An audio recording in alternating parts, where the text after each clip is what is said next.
Savannah and the Lowcountry. You're watching WJCL 22 Morning News, the one to watch. Georgia drivers could soon get some relief at the pump. Lawmakers approving a temporary gas tax suspension. What it means for your wallet and when you could start seeing the savings at the gas station. Smooth travel in Savannah while much of the country faces major delays. We're live with what's keeping things moving at Savannah Hilton Head International Airport this morning. And a controversial entry into South Carolina's race for governor.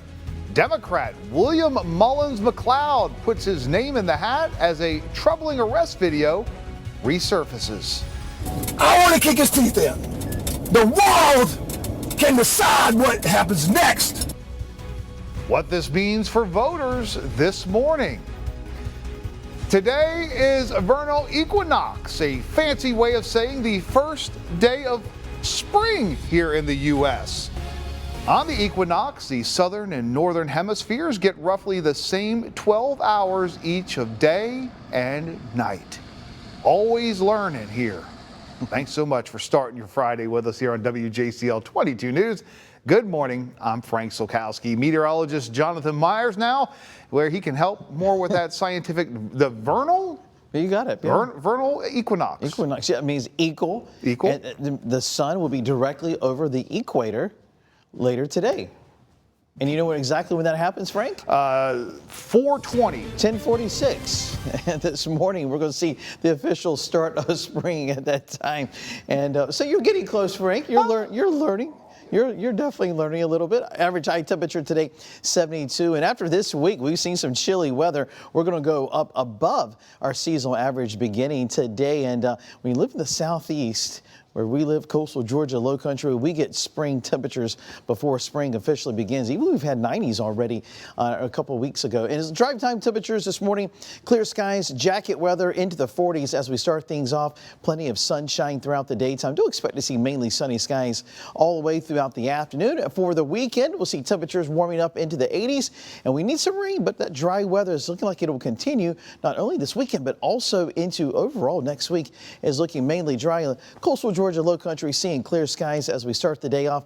Temperatures later this afternoon for Yemassee, 73, 72 for Bluffton, mid-70s for Savannah, Mentor, and also for Jessup. I'll detail more of this nice and pleasant weather and also more of the weekend forecast coming up in less than 10 minutes. Well, filling up your tank could soon cost a lot less in Georgia. The Senate, well, they've approved a temporary suspension of the state gas tax following the House's vote earlier this week. The bill now heads to Governor Brian Kemp's desk, and he's expected to sign it today during a ceremony with legislative partners. If the governor does sign it, drivers would see relief at the pump on the 33-cent per gallon gas tax and the 37-cent tax on diesel. Well, the average cost of a gallon of regular unleaded, it has risen nationwide this morning and now stands at $3.91 a gallon. Well, the average price in Georgia is currently $3.79, and in South Carolina, it's hovering right around $3.59 a gallon. Now, the average price of gas last month in Georgia was $2.70. The average cost in South Carolina, $2.65. Now to the latest on the growing tensions in the Middle East. Israel and Iran continue trading airstrikes overnight, raising fears of a global energy crisis. Israel's prime minister says Israel will hold off for now on further attacks on Iran's oil and gas facilities after a strike on a key gas field triggered the escalation.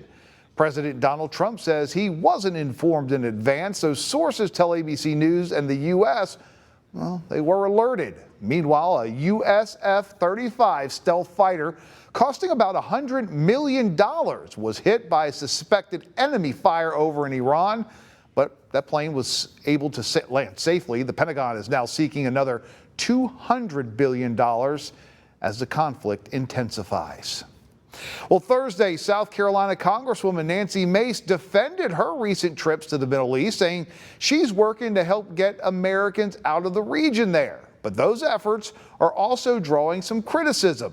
WJCL 22 News' Kirsten Melseca has more from Bluffton. Thursday, U.S. Representative Nancy Mace visited Bluffton, South Carolina, holding a press conference. Mace met reporters at Wright Family Park Thursday afternoon, saying she just stepped off of a plane coming from the Middle East, marking her second trip to the region within a span of 2 weeks. Tel Aviv was being bombed, and in most cases, people couldn't get a flight out. The Congresswoman said she was helping constituents stranded in the area amid the ongoing conflict. There were approximately 40 Christians that were stranded in Israel. They were constituents of mine, and I learned about this family who was stranded. We assisted in the evacuation of that church. I took my second trip out to the Middle East earlier this week because I learned about other families. But Mace's involvement has also drawn scrutiny. According to reporting by The Guardian, White House officials have, quote, grown increasingly frustrated with Mace, reporting that she acted, quote, without informing the State Department. Mace disputed that report, saying she did contact the State Department. We notified them ahead of time, yes. They offered to assist on the ground as needed. I didn't need very much assistance, but they were there if we needed them to be. Mace defended her role, saying the effort involved planning beyond what the State Department typically handles. There's a lot of work that goes into that the State Department doesn't do. They're not equipped for that. We're talking about security, we're talking about logistics, drop points, pickup points, you name it. And so I'm, communicating with the government and about what I think is necessary to get the remaining individuals out. WJCL has reached out to the State Department for comment and is awaiting a response. Mace says she does not plan to return to the Middle East for now, but says she's still working to help more Americans leave the region. Reporting in Bluffton, Kirsten Masalka, WJCL 22 News. Well, today in your Commitment 2026 news, South Carolina Democrat William Mullins McLeod has officially entered the state's gubernatorial race. Now, McLeod is a 25-year veteran attorney in the state who says that he's running to return power to voters. Now, he made headlines last year when he was arrested in May, and a videotape of that arrest was released. Democracy means fair, just, equitable, where you have a voice and your voice can be heard. Now, the prominent Charleston lawyer was caught wearing nothing but his underwear running through a downtown street. McLeod rambling in the video, saying he was related to President Trump and even threatening violence multiple times against South Carolina Attorney General and Republican governor's candidate Alan Wilson. Now, the video was released just days after McLeod announced he was going to run for governor last year. Well, McLeod will face off against two other Democrats for the party's nomination, Justin Bennett and Jermaine Johnson. That primary is set for July the 9th. And on the Republican side of things, there are several candidates vying to become the gubernatorial nominee, including Lieutenant Governor Pamela Yvette, State Senator Josh Kimbrell, Congresswoman Nancy Mace, and Attorney General Alan Wilson. Let's head to our nation's capital now, where President Donald Trump's pick to head the Department of Homeland Security is moving forward to a full Senate vote. Markwayne Mullins' nomination has passed the committee. As the Department of Homeland Security's partial government shutdown continues, you're taking a live look from Savannah Hilton Head International Airport, where you can see for 5:08, big crowd out there, but those lines are moving. While airports nationwide are seeing delays, some places a lot larger than this delay, travelers in Savannah say they've been moving smoothly here, even during the busy spring break travel season. Travelers are saying they haven't dealt with too many issues.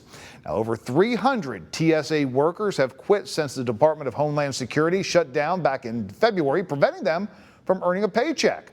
Some Savannah organizations working to help those staff members through various fundraising efforts. Just want to make sure that these folks are able to get gas and get groceries, get their prescriptions at the drugstore. If you're able to contribute a little bit, that will really help us to get these gift cards to them and help them get through this time until the shutdown is solved. Now, experts are still urging travelers to pack some patience and prepare for some possible delays.